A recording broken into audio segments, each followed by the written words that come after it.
Question number 3, वृत्त को दो बिंदु पर प्रतिच्छेद करने वाली रेखा को तिर्यक छेदी रेखा कहते हैं। सत्य या सत्य बताएं। तो ये बिल्कुल ही रॉन्ग है। वृत्त को दो बिंदुओं पर, जैसे ये वृत्त हो गया, इसके दो बिंदुओं पर जो रेखा प्रतिच्छेद करती है उसे तिर्यक छेदी रेखा नहीं, छेदक रेखा बोलते हैं। क्या बोलते हैं?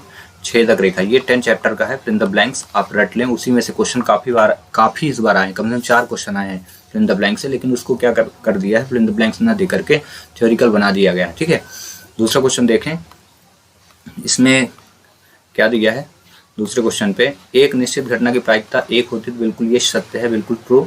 और ये 14 चैप्टर से आया है। ठीक है, आप चैप्टर वाइज इनकी प्रिपरेशन करते जाए कि इससे प्रैक्टिस हो जाएगी कि इन चैप्टरों से ऑब्जेक्टिव आ रहा है। जैसे 30 नंबर का ऑब्जेक्टिव आ रहा है, आप ऑब्जेक्टिव इसकी प्रिपरेशन कर लीजिए तो आप ऑलरेडी पास हो जाएंगे। ठीक है, अगला क्वेश्चन 3, अर्धगोले आयतन का सूत्र। ये रॉन्ग है, क्योंकि 1/3 पाई आर क्यूब तो किसी का फार्मूला होता ही नहीं।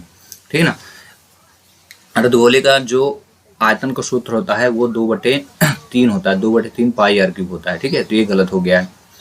अगला, त्रिकोणमितीय अनुपात की सहायता से किसी वस्तु की ऊंचाई या लंबाई या दो सुदूर वस्तुओं के बीच की दूरी ज्ञात की जा सकती है। तो बिल्कुल ये करेक्ट ऑप्शन है। ये क्वेश्चन जो है 11 से आया है और ये 9 चैप्टर का क्वेश्चन है। ठीक है, ये सारी चीज़ें याद रखना है।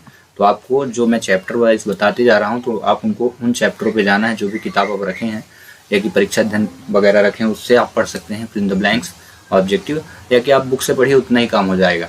अगला क्वेश्चन नंबर 5, दिए गए प्रेक्षणों में वह मान जो सबसे अधिक बार आता है माध्य कहलाता है। तो बिल्कुल ये गलत है, माध्य नहीं, इसको बहुलक बोलते हैं। तो रट लीजिए आप। उस बार माध्य आया था अभी पेपर में, लेकिन मैं भी जब अभी पेपर देंगे तो हो सकता है कि इस बार सही आ जाए, बहुलक आ सकता है। ठीक है, प्रेक्षणों में वह मान जो सबसे अधिक बार आता है क्या कहलाता है? बहुलक। जैसे ये नंबर लिखे हैं 2, 3, 2, 4, 6 और ये लिख दिया 5। अब इसमें जो सबसे अधिक बार आया, जैसे 2 बार आ चुका है, तो 2 हमारा एक क्या हो जाएगा?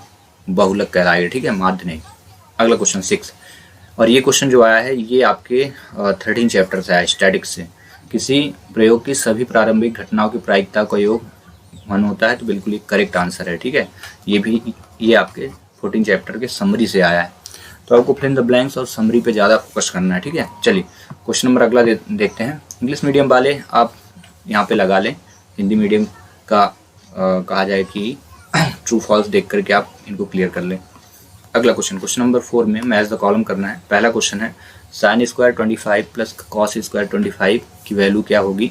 तो ये आइडेंटिटी से आया है, ये आइडेंटिटी होती है। Sine square theta plus cos square theta is equal to 1 होता है। ठीक है, तो यहाँ पे थीटा सेम है, देखिए थीटा सेम है, ऐसे ये 25 सेम है। ठीक है, सेम है, तो इसकी वैल्यू 1 होगी। तो इसका करेक्ट आंसर जो होगा ये वाला होगा।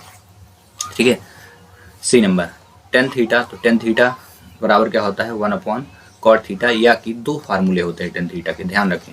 एक होता है 1 कॉट थीटा, ठीक है, और एक होता है sine theta upon cos theta, दोनों होते हैं। ठीक है, तो इसमें एज द कॉलम में ये दिया है sine theta upon cos theta, तो इसका सेकंड ऑप्शन करेक्ट होगा। अगला देखें,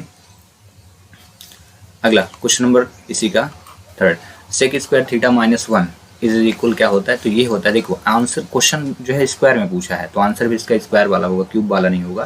तो एक करेक्ट आंसर होगा ये आपका। ठीक है, tan स्क्वायर थीटा, ये हिंट भी रहती है क्वेश्चन को आइडेंटिफाई करने के लिए। इसका आंसर क्या होगा? tan 30 की वैल्यू क्या होती है? तो tan 30 का जो मान होता है 1/√3 होता है। तो ये आपका जी नंबर जो है ये करेक्ट आंसर है। ठीक है, 4 नंबर। अब आते हैं त्रिज्यखंड का क्षेत्रफल। तो त्रिज्यखंड का जो क्षेत्रफल होता है, एरिया ऑफ सेक्टर जो होता है, ये होता है θ/360 पाई आर स्क्वायर। तो ये आपका क्वेश्चन नंबर 5 हुआ। और अर्धगोले का आयतन का फार्मूला, तो ये 2/3 पाई आर क्यूब हो गया, 6 नंबर। ठीक है, अब ये देखो क्वेश्चन कहाँ से आए हैं। तो ये जो 4 क्वेश्चन दिए हैं ये 8 चैप्टर से दिए हैं, मतलब 8 चैप्टर के आपको फार्मूले याद करना है, ट्रिग्नोमेट्री जो टेबल दी है वो याद करना है। ठीक ना, तो वहाँ से आपको और 3 सरसंख्याएँ दी हैं, 3 आइडेंटिटी दी हैं, वो याद करना है। क्योंकि 2 ये जो क्वेश्चन बने यहाँ पे आप देखेंगे, ये 2 क्वेश्चन, एक ये क्वेश्चन और ये क्वेश्चन, ये दोनों ही सरसंख्याओं से बनाए गए हैं। ठीक है, ये पहली सरसंख्या से बनाया गया है और ये दूसरी सरसंख्या से बनाया गया। तो हो सकता है इस बार तीसरी सरसंख्या से आए। 1 plus cot square theta is equal cosec square theta होता है। अब इससे कैसे क्वेश्चन बन सकता है? एक ऐसे बन सकता है कि 1 is equal to cosec square theta minus cot square theta, एक ये फार्मूला बन सकता है। ठीक है, मैच द कॉलम में एक इसी में एक फार्मूला और बन सकता है, वो क्या हो सकता है कि 1 माइनस ये हो सकता है cot square theta is equal to cosec square theta -1, ये भी बन सकता है। तो आप प्रिपेयर होके जाएं, ये ऑब्जेक्टिव याद करके जाएं, ठीक है। और इससे पहले मैं कहा जाए कि एक ऑब्जेक्टिव की वीडियो बनाया था, उसमें सभी जितने भी फार्मूले 8 चैप्टर के हैं मैंने चैप्टर वाइज फार्मूले वहाँ पे बताया है, तो आप वहाँ से भी आप पढ़ सकते हैं कि कौन कौन से ऑब्जेक्टिव इस चैप्टर में बनेंगे, तो आप उनकी प्रिपरेशन कर लें, ठीक है। ये तो रहे 8 चैप्टर के, और ये 2 जो क्वेश्चन आए 11 चैप्टर से आए हैं, ठीक है। इनको आपको पढ़ना है। फिर एक क्वेश्चन है यहाँ, ठीक है, ये दो 11 से नहीं, एक 11 से है, ये वाला 11 से है, और ये वाला 12 चैप्टर से है। तो आपको फार्मूले याद करने हैं 11 और 12, ठीक है। चलिए अगला क्वेश्चन करते हैं। अगला क्वेश्चन बताया प्रत्येक का एक शब्द में उत्तर बताना है, ठीक है। तो पहला जो क्वेश्चन है, किसी एपी के n पद ज्ञात करने का सूत्र क्या होता है, ठीक है। आपको बताना है कि किसी एपी के n पद ज्ञात करने का सूत्र क्या होता है। देखो, तो n पद ज्ञात करने का सूत्र, इसका फार्मूला होता है n = a + n-1 और d। अब इस बार हो सकता है कि Sn पूछ ले, ये nवां पद ज्ञात करने का फार्मूला है, और Sn मतलब योग ज्ञात करने का फार्मूला पूछे, तब आप फार्मूला ये बताएंगे n/2 2a + n-1d, ठीक है। और ये क्वेश्चन कहाँ से आया, तो याद रखें 5 अध्याय से आया, ठीक है। और ये फार्मूला जो बना ये 5.2 से आया, और जो मैं ये बताया हूँ तो ये 5.3 का है, ठीक है। तो आपको क्या करना, समरी पढ़ना है। आप समरी में देखेंगे तो ये फार्मूले आपको एज इट इज़ मिलेंगे, जैसे मैं बता रहा हूँ वैसे ही मिलेगा, ठीक है। अगला क्वेश्चन है आधारभूत समान अनुपातिकता प्रमेय। ये 6 चैप्टर का है, ठीक है। जैसे 6.1 खत्म होता है तो आप देखेंगे इस प्रकार से एक डायग्राम बना हुआ है, ठीक है। वहाँ लिखा गया है आधारभूत समान अनुपातिकता प्रमेय, ठीक है। तो ये क्या होती है कि किसी एक त्रिभुज की एक भुजा के समांतर कोई अन्य रेखा खींची जाए। ये रेखा खींच दिया, त्रिभुज है, एक ये भुजा है, इसके समांतर एक रेखा खींची गई, तो वह रेखा जो है त्रिभुज की अन्य 2 भुजाओं को, कौन कौन सी, एक ये भुजा एक ये भुजा, अन्य 2 भुजाओं को समान अनुपात में व्यक्त करती है। ये आधारभूत समान अनुपातिकता प्रमेय है। तो ये आप इसी को थेल्स प्रमेय भी कहते हैं। तो दोनों चीज़ें आपको याद रखना है। तो थेल्स प्रमेय आए या आधारभूत समान अनुपातिकता प्रमेय, तो आपको लिख लेना है।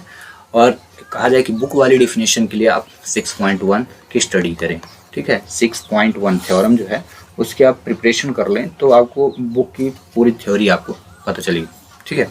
अगला क्वेश्चन नंबर 3, वृत्त की छेदक रेखा की परिभाषा दीजिए। तो ये जो क्वेश्चन आया है 10 चैप्टर का फिल इन द ब्लैंक्स दे दिया है, ठीक है।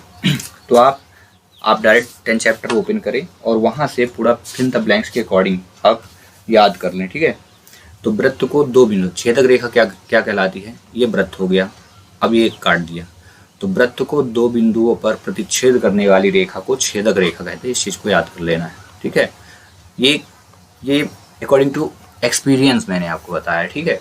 ये डायग्राम नहीं बनाना है, आपको सिंपली लिखना है वृत्त को 2 बिंदुओं पर प्रतिच्छेद करने वाली रेखा को छेदक रेखा कहते हैं। और ये कहाँ से आया, 10.1 फिल इन द ब्लैंक्स है, और ये fill in the blanks number 2 है, ठीक है। इसको आपको याद रखना है। अगला, द्विघात बहुपद x² + bx + c के शून्यकों का गुणनफल का सूत्र। तो शून्यकों का गुणनफल जो होता है अल्फा डॉट बीटा कहलाता है, और इसका जो फार्मूला होता है वो होता है c/a।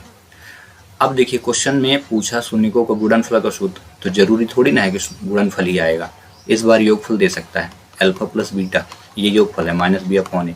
अब क्वेश्चन कहाँ से आया, तो ध्यान रखिए 2 चैप्टर का है। ये क्वेश्चन कहाँ का है, 10 चैप्टर का है, 10 चैप्टर का, ठीक है।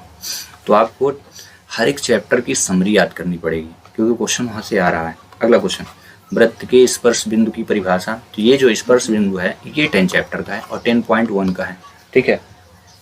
तो वृत्त तथा उसकी स्पर्श रेखा, ये वृत्त हो गई, ठीक है। वृत्त तथा उसकी स्पर्श रेखा, जैसे वृत्त है और यहाँ से एक रेखा चली गई और यहाँ टच कर दी, तो वृत्त तथा उसकी स्पर्श रेखा के उभयनिष्ठ बिंदु को स्पर्श बिंदु कहते हैं, ठीक है। मतलब कॉमन पॉइंट, जैसे एक ये वृत्त हो गया ये, और ये पॉइंट है, ये पॉइंट, दोनों जाके टच कर दें, तो वृत्त तथा स्पर्श रेखा के उभयनिष्ठ बिंदु को स्पर्श बिंदु कहते हैं। ये गई और ये टच कर दी, इसी को कहते हैं स्पर्श बिंदु। तो इसको आपको याद कर लेना है, ठीक है। और इसको याद करना तो है ही, जितने फिल इन द ब्लैंक्स है सब याद कर लीजिए, ठीक है। रिपीट होंगे तो इन्हीं चैप्टरों से ऑब्जेक्टिव आने वाला है। आपको 30 में तो कंफर्म मान के चलिए कि 29 नंबर का ऑब्जेक्टिव मिल ही जाएगा। कितना भी आपसे मतलब भूल भी गया, आप इतना अगर प्रिपेयर कर लिए तो 29 नंबर आ ही आ जाएगा, आप क्लियर कर लोगे, पास हो जाएंगे, इतने में क्वेश्चन पढ़ने की जरूरत नहीं पड़ेगी। अगला, एक वृत्त के वृत्तखंड के क्षेत्रफल का सूत्र। तो ये जो क्वेश्चन आया है 11 से समरी से आया है, वृत्तखंड का क्षेत्रफल। तो संगत, इसका फार्मूला जो होता है संगत त्रिज्यखंड का क्षेत्रफल, संगत त्रिज्यखंड का क्षेत्रफल माइनस संगत त्रिभुज का क्षेत्रफल होता है। ठीक है, ये फार्मूला याद कर लें आप, त्रिभुज का क्षेत्रफल। इस बार जो है समरी से काफ़ी ज़्यादा ऑब्जेक्टिव आए हैं। जैसे कहा जाए कि 11 चैप्टर से 3 या 4 ऑब्जेक्टिव है, सभी समरी से आ गए हैं, तो आप समरी को ज़्यादा याद करें। ये जो है तो लास्ट समरी ही है, आप जैसे बुक ओपन करेंगे 11 चैप्टर तो लास्ट समरी यही है। जिस प्रकार कहा जाए कि 6 के 6 मतलब 6 क्वेश्चन कंप्लीट हुए ऑब्जेक्टिव के, यानी 30 नंबर में आपको बता दिया, और यही बता दिया कहाँ से ऑब्जेक्टिव बन रहे हैं, कितना आपको पढ़ना है, तो आप प्रिपेयर करें। चलिए अब हम चलते हैं क्वेश्चन में। क्वेश्चन नंबर 6, संख्याओं 6 और 20 का एचसीएफ ज्ञात करना है। तो देखिए सॉल्यूशन, इसका सॉल्यूशन देखें। ठीक है, आप अपनी कॉपी में नोट करते जाएं। तो आपको पहले 6 लिखना है, 20 लिखना है, फिर इसका एलसीएम लेना है। तो 2 गुणे 3 होता है, और 20 का 2 दाहम 20। ठीक है, 2 पंचे 10, तो 2 दूनी 4 पंचे 20 होता है। अब इसका एचसीएफ निकालना है, एचसीएफ ऑफ 6 एंड 20। हिंदी में लिखेंगे 6 और 20 का एचसीएफ। तो दोनों में देखेंगे कॉमन पॉइंट है क्या, इस चीज़ को याद रखें। तो कॉमन पॉइंट आपको क्या दिख रहा है, इसमें 2 है, इसमें 2 है, तो इसका एचसीएफ 2 होगा। बस इतना आपने किया, 2 नंबर आपको गेट हो गया। तो चलिए इससे रिलेटेड एक क्वेश्चन देता हूँ कि 4 और 25 का एचसीएफ ज्ञात कीजिए। 4 और 25 का एक क्वेश्चन ये मैंने दे दिया, और एक क्वेश्चन दे दिया कि 12 और, ध्यान रखें, 12 और 20 का एचसीएफ ज्ञात कीजिए। ठीक है, अब ये क्वेश्चन कहाँ से आया, तो ये 1.1 से आया है याद रखें। ठीक है, 1.1 से आया है। अब एग्जाम्पल भी आपको पढ़ना है, एचसीएफ आना चाहिए, जितने भी क्वेश्चन एचसीएफ से रिलेटेड है उनको पढ़िए। ठीक है, अगला क्वेश्चन इसी का और भी करते हैं, क्वेश्चन नंबर अगला इसी का। तो इसमें देखें, ये प्रैक्टिस करते जाइए, कमेंट्स करते जाइए। आप इतना भी कर लेते हैं, जो मैं क्वेश्चन बना के दे रहा हूँ उतना भी कर लीजिए आप मैं श्योर बोल रहा हूँ कि आप निकाल लोगे पेपर। ठीक है, मेरे बच्चों ने अभी जो मैं मोस्ट पढ़ाया था, इसी प्रकार बच्चों को ही पढ़ाता हूँ, तो उनमें एक बच्चे ने 97 नंबर गेट किया, 97 नंबर 100। और ये थ्योरी, ये टोटल है, और थ्योरी में 75 में 72 नंबर गेट किया, सोम तिवारी। ठीक है ना, तो आप क्या है, जितनी मैं यहाँ पे पॉइंट आउट करते जा रहा हूँ बिंदुओं को, आप इतना कर लो ना, मैं कहता हूँ कि आप भी पा जाओगे इतना। ठीक है, चलिए संख्या 140 को अभाज्य गुणनखंड के गुणनफल के रूप में व्यक्त कीजिए। तो इसको भी सॉल्व करने के लिए देखो सोल्यूशन, देखो आप कैसे करना है। तो 140 लिखना है आपको प्यार से, फिर 140 के एलसीएम आपको ले लेना है। ठीक है, तो 270 हुआ। ठीक है, 2 से डिवाइड किया 35 हुआ, अभी 5 से डिवाइड होगा, 7 बन जा। तो आप यहाँ पे लिख दो 2 × 2 × 5 × 7, और यहाँ पे देखो ये 2 बार आया है, तो 2 की पावर 2 × 5 × 7 लिख दो, यही करेक्ट आंसर है। ठीक है, आई होप कि आपको समझ में आ गया होगा। अच्छा ठीक है, यदि आपको समझ में आ गया तो चलिए मैं एक क्वेश्चन दे देता हूँ आपको, 156 का अभाज्य गुणनखंड ज्ञात कीजिए। ठीक है, इसी प्रकार से करना है। दूसरा क्वेश्चन दे देता हूँ 505, और इनके आंसर आप कमेंट्स करिए। ठीक है ना, आप जितना ज़्यादा प्रैक्टिस करोगे उतना ज़्यादा आप क्या है कि सक्सेस के करीब आ जाएंगे। ठीक है, आप इतना भी कर लो तो भी आप पास हो जाओगे, जितने मैं क्वेश्चन यहाँ पे दे रहा हूँ। ठीक है, और एक क्वेश्चन दे देता हूँ 120 दे देता हूँ। ठीक है, इनको आप इतना कर लीजिए।